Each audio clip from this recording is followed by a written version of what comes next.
Terima kasih karena pertanyaan dari Zura ini bagus. Kita bisa belajar bersama-sama dari pertanyaan ini. Kemudian saya buatkan video tersendiri. Pertanyaannya adalah, apakah sehat itu keinginan atau kebutuhan? Sehat itu keinginan atau kebutuhan?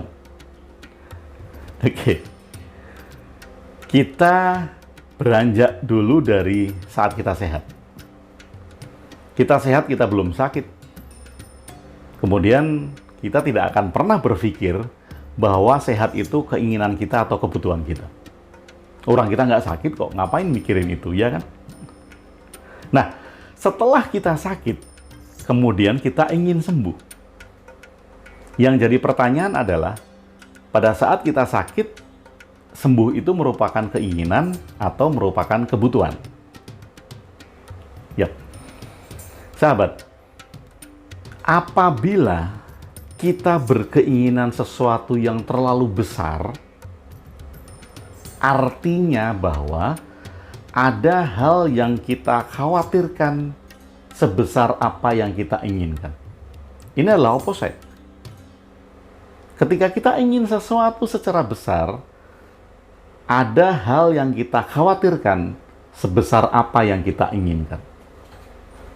Jadi bila saya sakit dan saya ingin sekali sembuh, artinya saya khawatir bahwa penyakit saya tidak sembuh. Ya. Tahun 94-95, saya mengalami sakit yang agak panjang. Hampir 2 tahun saya sakit, dan hampir 1 tahun saya bed rest. Tidak boleh turun dari tempat tidur. Apa sakit saya saat itu? Liver saya bengkak.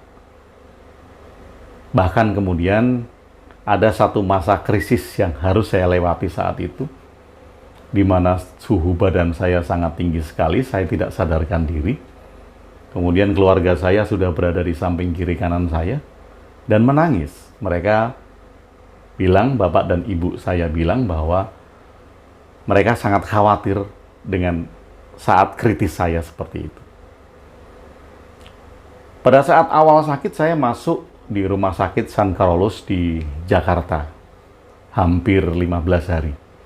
Tapi karena di Jakarta saya tidak ada keluarga, kemudian saya minta kepada rumah sakit San Carlos untuk ke Jogja. Nah, di Jogja saya dirawat hampir selama 2 bulan di rumah sakit. Dokter bilang berkali-kali kepada orang tua saya bahwa sulit disembuhkan. Saat itu saya masih kerja, karena lewat dari setahun saya tidak masuk kerja, ada surat turun dari perusahaan yang memberikan ultimatum bahwa setelah sekian bulan lagi saya tidak sembuh, saya akan dikeluarkan dari pekerjaan. 94, 95. Nah, saya sudah belajar teknik-teknik pengobatan. Saya sudah mendirikan perguruan tenaga dalam yang saat itu bernama Teratai Emas. Sudah masuk IPSI. Bahkan kemudian beberapa orang yang datang ke rumah saya minta untuk disembuhkan dengan pengetahuan-pengetahuan tenaga dalam saya saat itu. Tapi apa yang terjadi ketika saya sakit? Saya tidak bisa mengobati diri saya sendiri. Semua yang saya pelajari saat itu, nothing. Saya hanya terkapar, terbaring di atas tempat tidur selama sekian bulan. Nggak bisa ngapa-ngapain. Bahkan ada cerita yang unik. Ibu saya, ini di Jogja, waktu saya sudah di Jogja, sampai mencari orang-orang pintar saat itu. Terus terang, ibu saya pergi ke dukun-dukun, sampai ke pelosok Wonosari. Ada satu orang yang ditemui oleh ibu saya, kemudian ibu saya dibawain air. Nah, pada saat dimantrai di tempat si dukun itu, terdengar suara ledakan. Dan dukun ini mengatakan bahwa saya sedang diguna-guna oleh saingan kerja saya saat itu. Ini, kekhawatiran inilah yang menyebabkan ibu saya sendiri mencari pengobatan-pengobatan yang seperti itu. Dokter bilang bahwa ini adalah obat terakhir yang bisa diminumkan ke saya. Saya lupa nama obatnya. Yang menyebabkan saya sangat gemuk sekali. Pipi saya bulat, tubuh saya bulat karena mengandung hormon. Hormon yang mengembukkan. Kakek saya, Eyang Surajiman Noto Sudarmo, juga seorang penyembuh. Kakek buyut, bapaknya kakek, itu penyembuh yang sangat terkenal dan disegani di Jogja. Eyang Surajiman, kakek saya, selalu menunggui saya pada saat saya sakit. Ini saya ceritakan di buku pertama saya ya, di Transpersonal Tenaga Dalam, peran kakek, peran Eyang Surajiman Noto Sudarmo ini. Beliau yang pertama kali mengajarkan saya magnetisme, beliau yang mengajarkan pertama kali saya mengolah pernafasan, beliau yang mengajarkan pertama kali untuk menguatkan pikiran saat itu. Bahkan pada saat saya, ini flashback sebentar ke belakang ya, pada saat saya disuruh praktek tentang kekuatan pikiran saat itu, saya naik sepeda. Saya naik sepeda, kemudian diminta oleh kakek untuk mengikuti orang yang bersepeda juga dari belakang. Jadi ini orang, saya harus mengikuti dari belakang. Kemudian saya harus memandangi satu titik. Akan saya ceritakan di lain waktu ini. Memandangi satu titik dari bagian orang ini. Kemudian saya bilang, belok kiri atau belok kanan. Orang yang ada di depan saya tiba-tiba akan belok kiri. Atau belok kanan sesuai apa yang saya perintahkan. Dan setelah dia belok kiri, dia akan terbengong-bengong. Loh, kenapa kok saya belok kiri? Kemudian dia berbalik lagi menuju ke jalan yang benar. Tapi ini cerita masa lalu, artinya bahwa saat itu kakek saya yang seorang penyembuh, kakek saya yang setiap ada orang sakit di kampung, itu datang kepada kakek. Dan kakek hanya membawa air, kemudian kakek bilang bahwa energi magnetisme bisa dialirkan di air untuk penyembuhan. Dan mereka sembuh. Penyakit apapun, orang yang susah melahirkan, penyakit-penyakit berat, semuanya sembuh oleh kakek. Lah kok cucunya sendiri nggak sembuh? Pada suatu hari saya tanya kepada kakek, Mbah, kok nggak nyembuhin saya? Kakek hanya bilang, belum waktunya. Kapan waktunya? Saya sudah berbulan-bulan di rumah sakit. Bahkan saya sudah tidak kerja hampir 2 tahun. Sebentar lagi saya dipecat dari pekerjaan kalau saya nggak sembuh.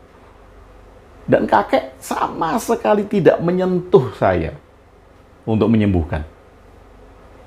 Lucu kan? Seorang penyembuh loh. Eyang Surajiman Noto Sudarmo, almarhum. Tapi nggak pernah menyentuh saya. Nah, saya ingin sekali sembuh. Ingin sekali sembuh. Ingin tidak dikeluarkan dari pekerjaan, karena saya baru sebentar bekerja. Saya mulai bekerja tahun 91. Artinya saya baru 4 tahun kerja. Sudah mengalami sakit yang hampir 2 tahun.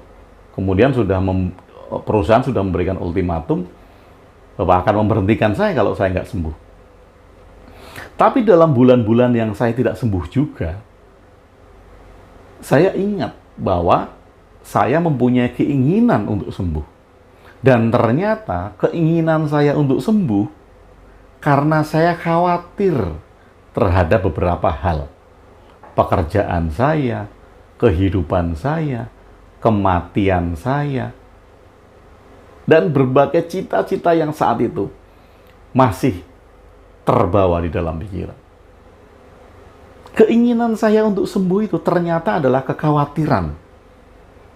Saya khawatir akan sesuatu, kemudian saya ingin yang sangat. supaya saya sembuh. Dan ternyata saya nggak sembuh-sembuh.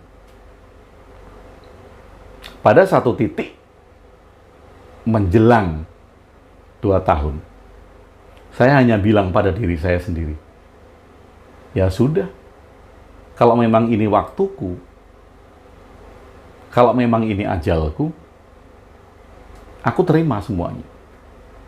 Dan keinginan untuk sembuh tidak ada lagi. Yang terjadi, hanya saya menerima diri saya seutuhnya. Dan apa yang terjadi? Berangsur-angsur, liver saya mengecil. Dan dokter bilang, tanya kepada ibu saya, ibu cari obat alternatif di mana? Ibu saya juga nggak tahu.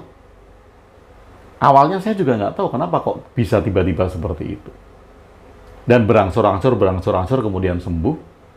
Saya bisa bekerja kembali, totally tidak ada efek apapun juga, dan saya dinyatakan sembuh total. Saya bisa bekerja dan bisa beraktivitas sampai sekarang.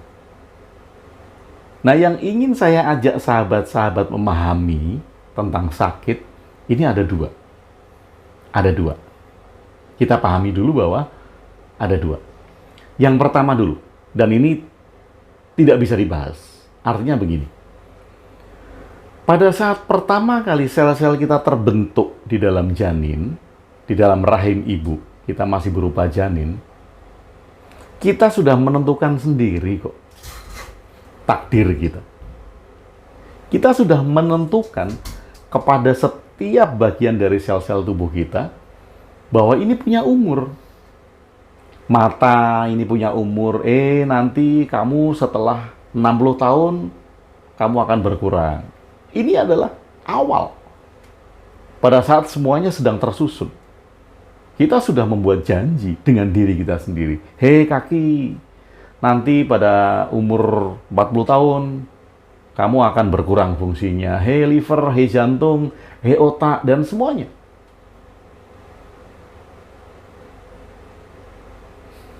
Secara sains, Matt Riley menuliskan di bukunya Genom. Secara sains, itu Matt Riley sudah menuliskan di bukunya Genom bahwa pada saat mulai terbentuk sel, pada saat di rahim mulai terbentuk janin, DNA sudah menentukan umur setiap organ dan setiap sel. Tetapi itu tidak mutlak, artinya bahwa lingkungan nanti akan mempengaruhi, pola pikir akan mempengaruhi, pola makan akan mempengaruhi. Tetapi paling tidak kita sudah punya blueprint. Kita sudah punya catatan awal. Kita ini mau hidup berapa lama. Itu sudah tercatat di awal. Dan kita sendiri yang menentukan itu. Oke, ini yang pertama. Jadi, ada satu penyakit yang memang tidak bisa disembuhkan karena organ Anda memang sudah aus pada masanya. Memang umurnya memang segitu. Memang ausnya memang ini nggak bisa diapa-apain. Dan ini nggak bisa kita bahas, ya. Dan kita tidak akan pernah tahu kapan yang nomor satu ini terjadi. Bila memang penyakit Anda tidak sembuh-sembuh juga, dan sampai sekarang nggak sembuh-sembuh juga, dan itu kemungkinan masuk di dalam klasifikasi penyakit yang nomor satu, terima semuanya. Nggak ada yang perlu Anda tolak, nggak ada yang perlu Anda sesali, tidak ada yang perlu Anda kecewakan, tidak ada yang perlu Anda takutkan, tidak ada yang perlu Anda khawatirkan. Terima penyakit itu. Ya karena Anda sudah janji dengan diri Anda. Anda sudah memberi umur sendiri kok. Dan setiap orang nggak sama. Makanya kemudian ada orang yang bilang, oh dia perokok berat tetapi umur 100 tahun.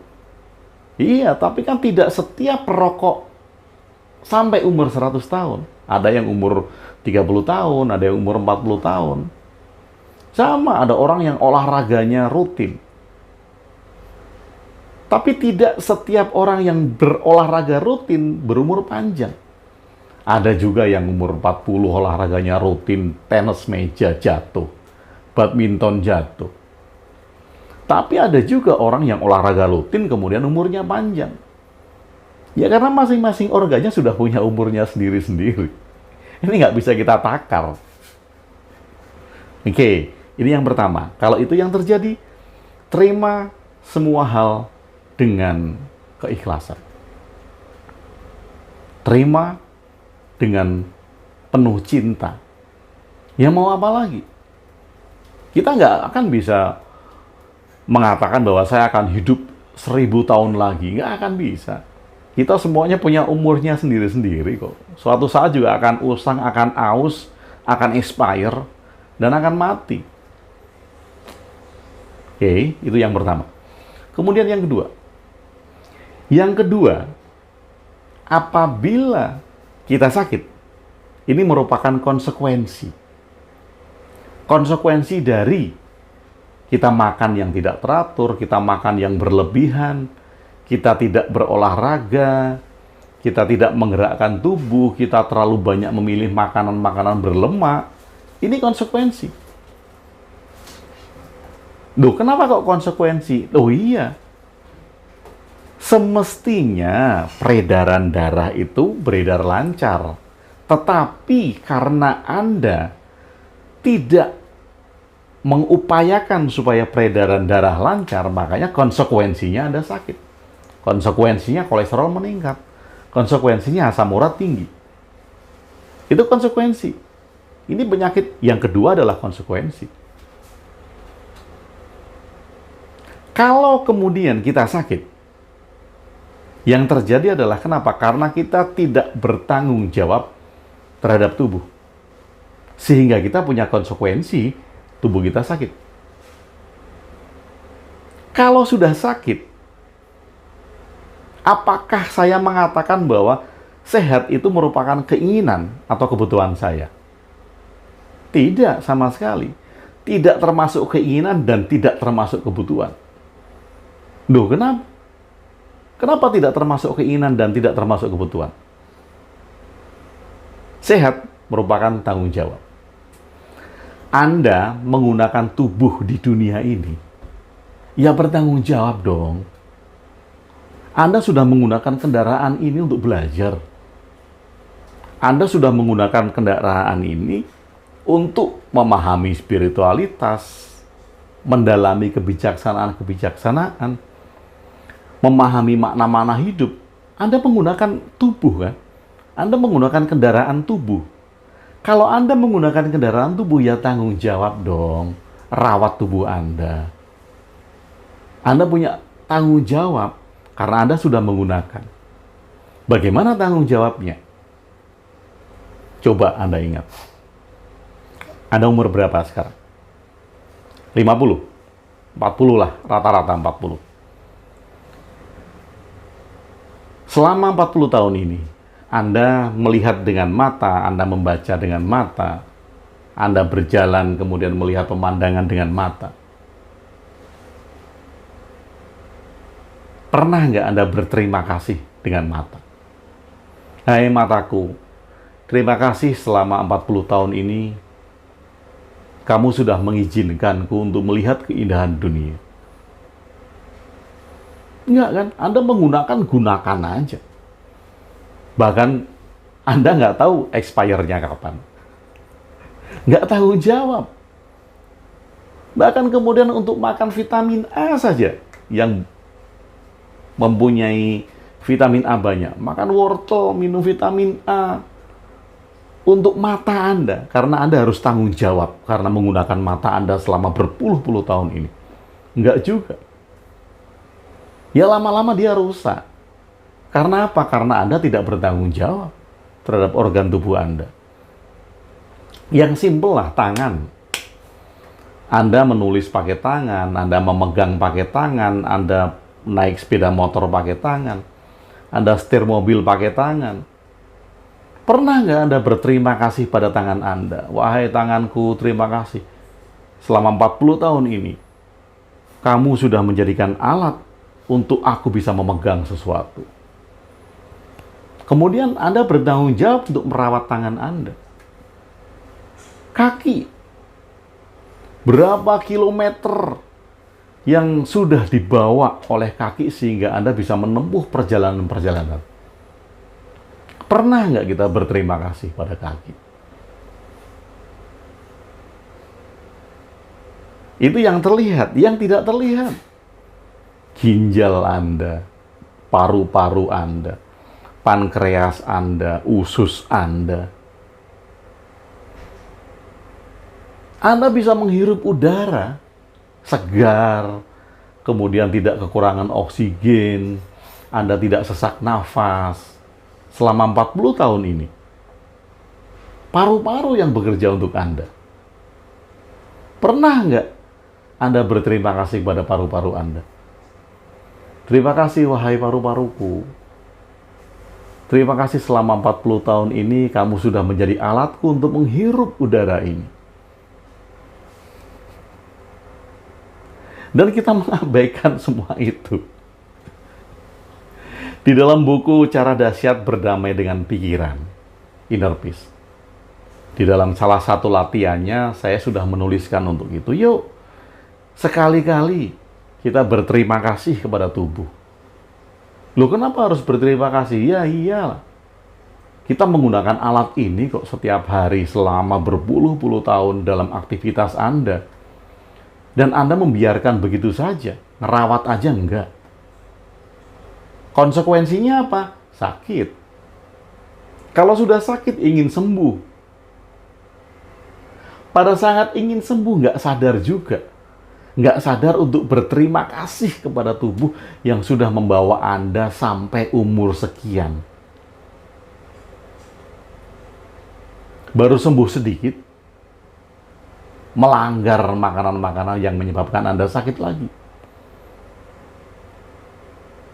Dan melanggar hal-hal yang seharusnya tidak dilakukan oleh tubuh yang nantinya akan berkonsekuensi sakit. Jadi, sembuh itu bukan keinginan dan bukan kebutuhan. Itu adalah tanggung jawab Anda terhadap tubuh Anda. Anda merusak sendiri tubuh Anda. Kalau kita sudah merusak diri tubuh kita, ngapain kita ingin sembuh? Ngapain kita butuh sembuh? Tanggung jawab. Perbaiki tubuh Anda. Perbaiki rasa terima kasih Anda terhadap tubuh. Ini sudah membawa Anda sekali lagi loh. Kita sudah menggunakan organ-organ tubuh kita sekian lama. Berpuluh-puluh tahun.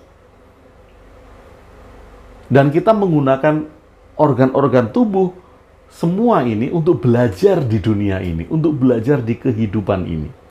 Tanpa ini, kita nggak akan bisa belajar di dunia. Karena kita sudah menggunakan ini dengan baik, tanggung jawab, rawat tubuh Anda. Jangan paksa tubuh Anda. Dia punya ritme-ritme tersendiri. Ketika Anda memaksakan, otomatis sel-sel akan rusak. Metabolisme nggak bagus. Hormon tidak keluar dengan semestinya. Dan akhirnya, semua fungsi organ akan terganggu dan sakit. Jadi bagaimana? Apabila saat ini Anda sedang mengalami sakit. Ingat, mari kita ingat bahwa semakin tinggi keinginan kita untuk sembuh, semakin tinggi pula rasa khawatir kita. Dan ketika rasa khawatir kita tinggi, hal itu akan merusak tubuh kita sendiri. Kadangkala kita hanya menutupi rasa khawatir itu dengan keinginan untuk sembuh. Karena kita sudah tahu bahwa semakin kita ingin sembuh, ternyata kita sedang menutupi rasa khawatir kita. Terima semua hal yang sedang Anda alami. Untuk apa? Untuk mengikis rasa khawatir itu. Sehingga Anda tidak terbebani dan fungsi-fungsi tubuh Anda bisa Anda lakukan tanggung jawab terhadap organ-organ tubuh Anda. Apa yang sakit dari tubuh Anda? Tangan? Bilang terima kasih sama tangan. Anda hanya perlu berkomunikasi dengan setiap sel-sel di tubuh Anda. Dia punya kecerdasan sendiri. Asalkan dia tidak termasuk dalam kategori satu tadi ya. Kalau masuk dalam kategori satu ya memang sudah aus. Sudah expire dan memang sudah waktunya untuk usang. Terima kasih. Apa yang sakit dalam tubuh Anda? Usus Anda, ginjal Anda. Terima kasih. Selama ini aku sudah melupakanmu. Terima kasih engkau sudah mengantarku sehingga aku bisa menelan makanan, mencerna makanan, dan memisah-misahkan makanan menjadi sampah, menjadi vitamin, menjadi mineral. Berterima kasih kepada usus-usus Anda. Sahabat, hal yang pertama kita lakukan, mari pada saat kita mengalami sakit, lihat ke dalam diri kita sendiri. Apakah memang selama ini kita tidak bertanggung jawab terhadap tubuh kita sendiri? Karena kita tidak bertanggung jawab terhadap tubuh, konsekuensinya kita sakit. Apabila kemudian kita sakit, ingat kembali, semakin besar keinginan untuk sembuh, semakin besar pula rasa khawatir untuk tidak bisa sembuh. Jadi ini adalah dua hal yang sangat berlawanan. Keinginan yang terlalu besar akan menutupi rasa khawatir yang terlalu besar. Jadi, terima semua hal yang hadir di dalam sakit itu dengan hati yang terbuka, dengan pikiran yang terbuka. Ketika rasa khawatir sudah tidak ada, Anda baru bisa berpikir jernih untuk bertanggung jawab terhadap tubuh Anda. Bagian mana yang sakit? Itu adalah konsekuensi karena Anda tidak bertanggung jawab terhadap bagian-bagian tersebut. Kalau memang diminta oleh dokter untuk mengurangi berat badan, kurangi berat badan. Kalau memang diminta oleh dokter untuk mengurangi makan nasi, kurangi makan nasi, karbohidrat. Kalau dokter meminta Anda untuk banyak makan buah-buahan, makan buah-buahan. Karena itu sebagai bentuk tanggung jawab terima kasih kita terhadap tubuh. Kalau memang tubuh Anda sudah tidak bisa menerima kelebihan karbohidrat, ya jangan dipaksa. Memang keinginan itu melebihi dari kebutuhan. Anda akan pahit di lidah Anda kalau Anda tidak makan makanan-makanan yang menurut Anda itu adalah selera Anda. Tapi kembali lagi, ini adalah tanggung jawab Anda terhadap tubuh. Jadi kembali ke pertanyaan awal, apakah sehat itu merupakan keinginan atau merupakan kebutuhan? Sehat merupakan tanggung jawab karena Anda sudah menggunakan tubuh Anda.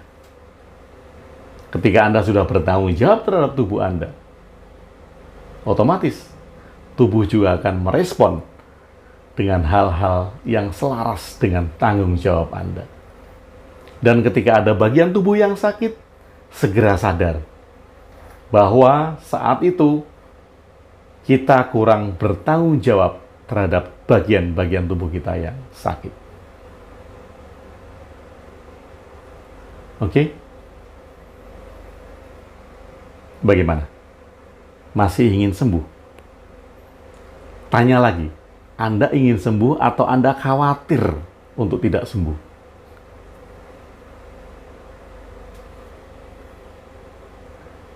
Mulai sekarang, cobalah untuk berterima kasih terhadap bagian-bagian tubuh Anda.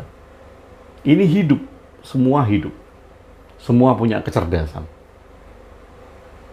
Mulai berterima kasih, karena mungkin saja selama 40 tahun, 50 tahun, sampai sekarang, Kita lupa bahwa kita sudah menggunakan bagian-bagian tubuh kita secara gratis, tapi kita lupa untuk berterima kasih. Dan yang paling besar, kita lupa bertanggung jawab terhadap tubuh kita sendiri. Oke, sahabat-sahabat, bagi Anda yang sakit, bagi Anda yang sehat, mari kita sadari bersama-sama. Semakin besar keinginan, semakin besar kekhawatiran yang ingin kita tutupi. Untuk itu mari kita terima semuanya dengan penuh cinta. Dan ketika penerimaan itu sudah bisa kita hadirkan di dalam hidup kita, jangan lupa untuk mulai bertanggung jawab terhadap tubuh kita sendiri. Semoga bermanfaat. Terima kasih sudah bersama saya di Ruang Diri Agung WB.